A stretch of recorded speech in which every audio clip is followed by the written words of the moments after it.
Mira, hablando de, no quiero que te pongas muy técnico, mira, lo puedes tomar ahí, que lo tengo a Javier Milei, que vino atentamente a escuchar ¿me viniste a escuchar a mí o al profesor Nielsen?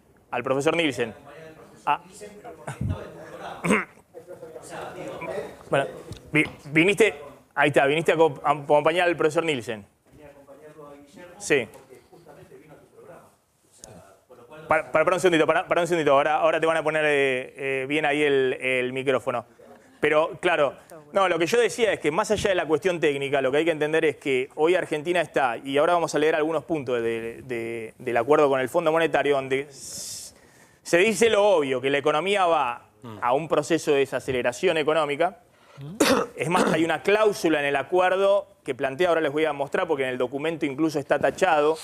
¿Por qué tachado? Pues vamos a mostrar un borrador de lo que fue el comunicado del Fondo Monetario desde Washington, y había un párrafo claro donde se decía que si se desacelera mucho la economía y el desempleo sube en los próximos meses por arriba de lo que se prevé, el gobierno argentino puede usar una especie de cláusula de salvaguarda, de protección social, para que incremente en 30.000 millones de pesos algunos planes sociales. Pero ojo que eso está en el documento. El propio Fondo Monetario y el gobierno argentino aceptan que la economía hoy va a una desaceleración.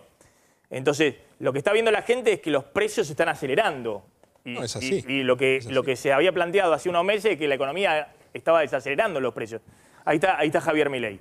¿Qué tal, Maxi? ¿Cómo estás? Bueno, Javier, explícame, está serio Milei, está bien, y en modo tranquilo. Explícame esto que estamos viendo, que el día después de que anunciás un acuerdo de 50.000 millones de dólares, el dólar se te va a 26 pesos, te sube en vez de estabilizarse o incluso bajar un poquito. Bueno, primero hay que tener en cuenta que esa valla de contención de 5.000 millones fue sacada.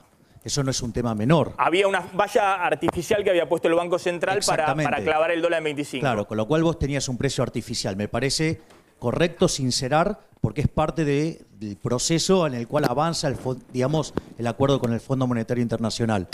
Ahora, también yo de vuelta iría sobre la parte monetaria, porque a mí me parece muy interesante lo que se ha propuesto. Avanzar sobre la independencia del Banco Central, que el tipo de cambio sea flexible, porque eso es menos doloroso en términos de actividad, dejar de financiar al Tesoro, ¿sí? Dejar, de comprar los dólares en el mercado. Y esto, yo creo que hay una cosa muy interesante con el tema del desarmado de la posición de Lebacs, por lo que va a implicar en términos de tasa de interés.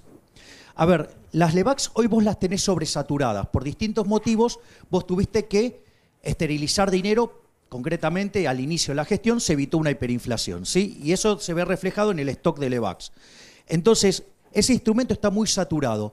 Si vos limpiás el balance del Banco Central, como describía el doctor Nielsen recién, limpiando esos bonos que son las letras intransferibles contra las Lebacs y desinflás el balance, como vos vas a estar sacando títulos de la calle, por decirlo de alguna manera, ¿qué pasa? El precio de los mismos sube, es decir, la tasa de interés va a bajar fuertemente. Por eso yo creo que una de las apuestas que debería hacer Sturzenegger, y que me parece que es la apuesta que debería hacer el gobierno, es, mirá, con la situación que está hoy en Argentina hoy está en crisis. El tema es si vas a una recesión aguda o te estalla por los aires, ¿sí? Entonces, si el gobierno hace el ajuste y hace los deberes, vamos a tener una recesión aguda. ¿Qué es lo único bueno que va a poder mostrar? Que si se para arriba de los agregados monetarios y no emite más, de corto plazo le va a subir la tasa, pero automáticamente, en cuanto limpia el balance del Banco Central, la tasa de interés se desploma. Está bien. Y eso, contribuye mucho al funcionamiento de la economía. A ver, lo incorporó Javier, querías decir algo. Sí, a mí me parece muy relevante lo que vos estás contando de la parte que se tacha en el comunicado y que no hay acuerdo, que tiene que ver, a ver, el fondo está bien. A ver, si el ministro Duhovne habló de una expansión del 1,4, el fondo habla de una de 0,4, el arrastre estadístico ya era 1,5, quiere decir que la economía va a caer fuerte. Está en recesión. ¿Y qué es lo que pasa? Como el fondo, te pone condicionalidades sobre el nivel de déficit fiscal, te quita ese párrafo, ¿para qué?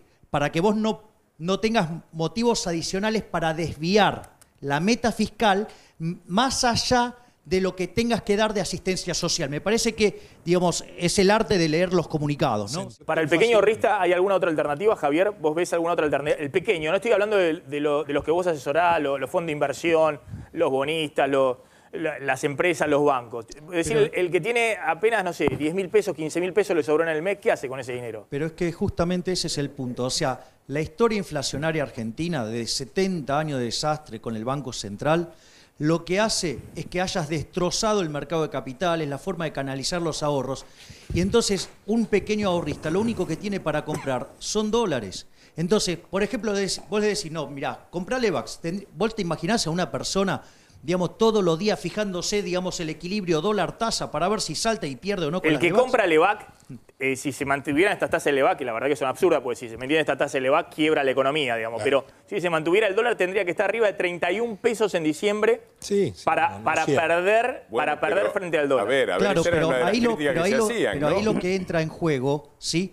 Es que esas características, los instrumentos esos que tienen tasas, que son tasas muy cortitas y que las tenés que renovar, te pega un salto el tipo de cambio y te hizo perder un montón de plata. Entonces, el ahorrista chiquito, que no puede estar todo el día mirando, ¿sabes qué va a hacer? Va a comprar dólares. ¿Por qué? Porque sabe que durante los últimos 70 años siempre le permitió cubrirse.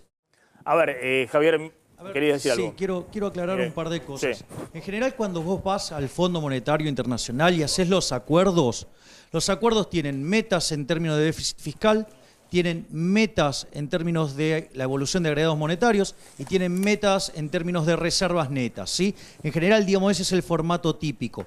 El que propone el formato del ajuste es el gobierno. Y tal como decías vos, Maxi, el único renglón que sube es jubilaciones. Y está incluida la inflación porque en el presupuesto, cuando vos tenés el PBI, se compone de una cantidad, de una variación de una cantidad, y justamente la variación de los precios, o sea, está en la cobertura contra la inflación, o sea, con lo cual le ganan relativamente, porque además le ganan al PBI relativamente. Ese es el primer punto. Y que hay que quedar bien claro que el fondo pone esas metas y que es el gobierno el que decide cómo cumplirla. Entonces ese PowerPoint ya tiene un valor adicional, primer punto. Y después hay otra cosa que a mí me parece que tiene que ver con el desafío comunicacional que tiene el gobierno, que es lo que tenía que ver con el tema de las encuestas. La gente, digamos, percibe muy negativamente que Argentina vaya al fondo. Entonces, digamos, ¿por qué, digamos, pasa esto? Y porque el que se quemó con leche ve la vaca y llora. Porque siempre todos los resultados fueron malos. Claro, exacto, ese es el punto. Es decir, cuando Argentina llega... Bueno, no es cierto. A ver, cuando Argentina llega al fondo, llega porque llega en una condición de crisis. No es cierto, ¿sí? escúchame. Y cuando no ajusta, digamos, como en general Argentina no hizo los ajustes, ¿sí?, terminó mal. Por eso la gente tiene una mala idea de lo que es el fondo, ¿sí? Mira. Ahora, digo, la única vez que nosotros le garpamos y salimos del fondo fue, digamos, cuando lo pagó Kirchner, ¿sí? Pero en el resto de los casos, por decir algo, antes del 2001, no salimos del fondo, siempre fue no un desastre, ¿sí? No, entonces, no es cierto, lo que tiene que hacer el gobierno es explicarle a la sociedad que para que no se salga con un desastre, hay que hacer justamente el ajuste fiscal que está proponiendo y cumplirlo. Yo sería partidario que fuera más fuerte, pero eso es otro tema. Mirá. Bueno, le agradezco ahí a Milei. Mostrármelo desde el encapotado, digamos, con el piloto negro desde las sombras, ahí Milei en la parte, en el fondo de la escenografía. En un rincón sombríento. Gracias, Milei, por acompañar al profesor Nielsen.